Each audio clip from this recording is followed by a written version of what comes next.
compliment. First, congratulations, Angel and Mark. I would like to ask first, of course, Mark, kasi you mentioned earlier na Lambing naman you mentioned earlier na madami ka na rin nagawa dito sa BMX film. Ano yung mas grabe na dapat abangan ng mga viewers sa'yo sa film? In-upload ni Marlon. Okay lang. Kasi dito sa Cream Pie, kasi po si... Paunahan na lang tayong Wala, isa Sino siya mo sa mga re-record? episodes na walang restrictions. So, Sa mas free ka na, free kayo na i-hide lang nila sa magawa teams. talaga siya na Sa teams. pinaka-realistic. May mga ganun, i-hide lang nila sa Kaya, mga yun yung teenagers. sinabi ko sa inyo na ito yung para sa akin yung pinakamatindi, pinakamatapang na scene na nagawa ko po sa BMX. Gagawa na lang daw siya ng bago. Thank you. And for Angel naman, syempre you came from mainstream din, di ba? Yes. May malaking adjustment ka pa rin ba during mga intimate scene, especially dito sa BMX? No, yes, actually. To be honest, medyo ilang po ako sa mga girls na eksena na love scene. Nung una po, parang, hindi naman, parang, yun po yung adjustment ko. So, till now po yung mga nagawa kong movie is, may mga girl scene. So, kailangan ko lang po mag-adjust kahit parang may boundary po ako sa mga babae. Ayun. Pero did you ask advice sa director or sa mga co-artist mo? Yes po, kay Christy. Si Christy Imperial po kasi may mga film na din po siya na GL. So, sabi ni Direk Ro, may isang eksena kasi hindi ko po alam na magkikiss kami. Sabi ni Direk Ro, i-guide ka na lang ni Christy at nag-guide naman po at natawid.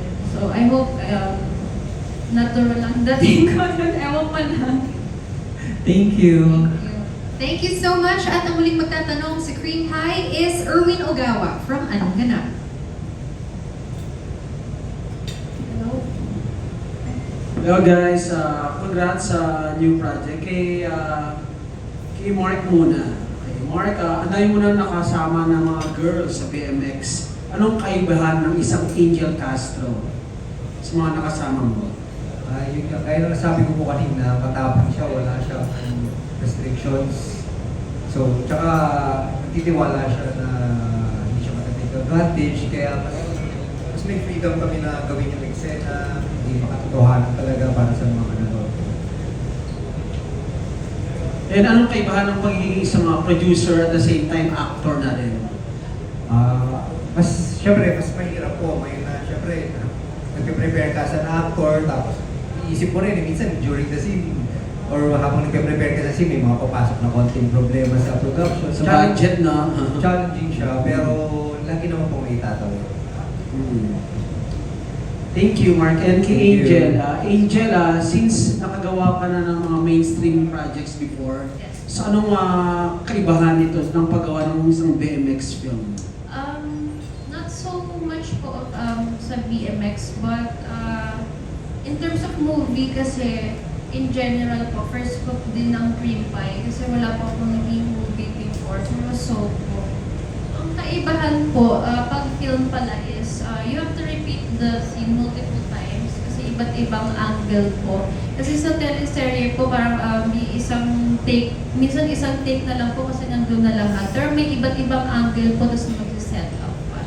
So kaya yun po na ako na ulitin po yung emosyon lalo na pag mabigat. So paiyak-iyak ka. Tapos yung iyak na eksena mo, di ba, tawid sa love scene po. Yes. Tapos back to the start, ibang angle naman, umpisa muna sa iyak, tapos love scene ulit, tapos uulitin po. So doon po ako nanibago.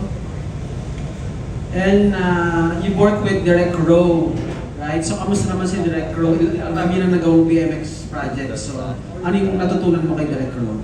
Direct Ro, actually sobrang gaan po niya ka-work. He's very gentle po as a director. Like you can go to him for anything, like chika, whatever, kulitan. With him po, you're asking po what I learned from him. Yeah. More so blockings po, like how to maneuver yung mga blockings in a way na natural siya, na hindi siya mukhang technical. Yun po yung ano ko kay Direk. Yes, the best yan si Direk Ro. Okay, so best of luck sa Cream Pie movie. Thank you. Thank you po.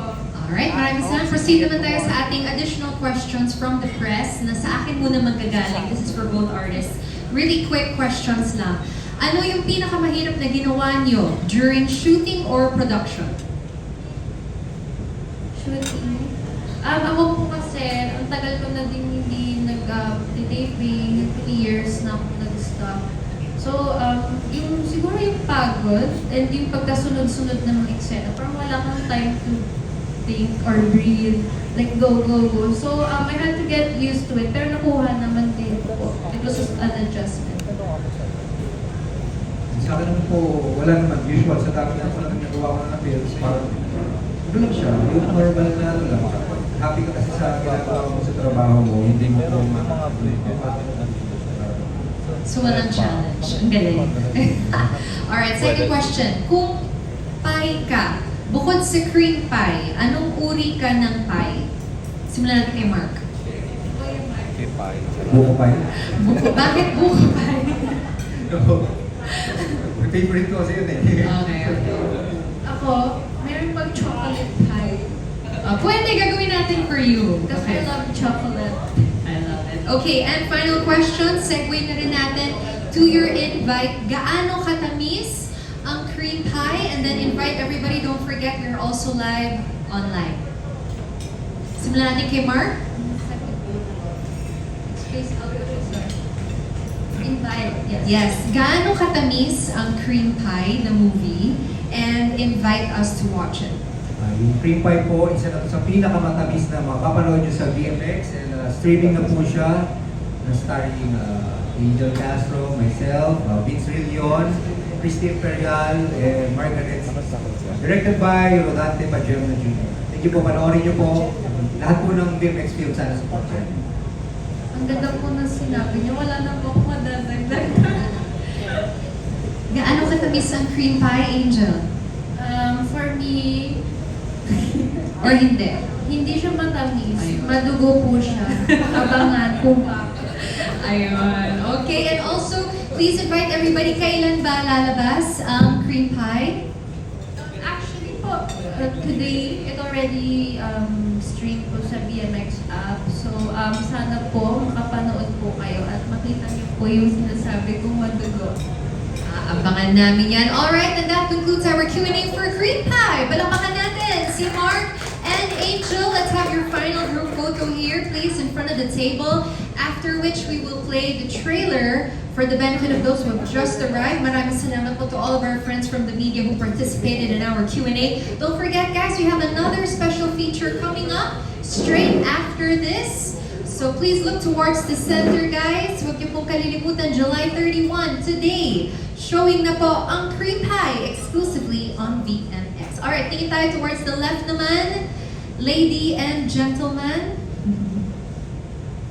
Fantastic. And lastly, towards the right side of the room, welcome po to all of our esteemed guests who have just arrived. Welcome, welcome. Okay, and that's it for our group photo. Please, may I ask you guys to join me here on the side as we will play once again for everybody the official trailer of Cream Pie.